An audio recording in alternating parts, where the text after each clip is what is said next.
गुंड निलेश घायवळने परदेशात उच्च शिक्षणासाठी पाठवलेल्या मुलाचं शैक्षणिक शुल्क कसं भरलं याची चौकशी होणार आहे। पुणे पोलीस त्यासाठी घायवळचा मुलगा शिक्षण घेत असलेल्या परदेशी विद्यापीठाला पत्र व्यवहार करणार आहेत। गोळीबार प्रकरणामध्ये निलेश घायवळ टोळीचा म्होरक्या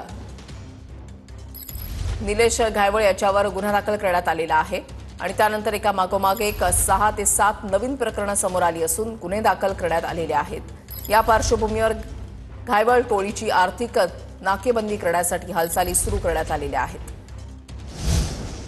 निलेश घायवळच्या ताब्यात असलेल्या 10 सदनिका सील करण्याचे आदेश देण्यात आले। 10 सदनिका सील करण्याचे आदेश पुणे पोलीस आयुक्तांनी दिलेले आहेत। कोथरूडमधील 10 सदनिकांवर घायवळनं बेकायदेशीरपणे ताबा मिळवलेला होता।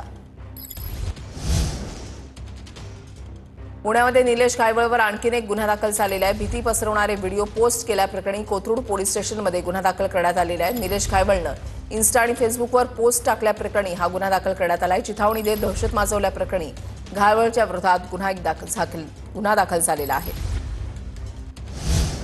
पासपोर्ट तपासणीची प्रक्रिया आणखी कडक होणार आहे। घायवळ प्रकरणानंतर पुणे पोलिसांचं धोरण आहे, अपूर्ण कागदपत्र असल्यास पासपोर्टसाठीचा अर्ज थेट नाकारला जाणार आहे। आता प्रत्येक तपशील अचूक आणि संपूर्ण असणं आवश्यक असणार आहे।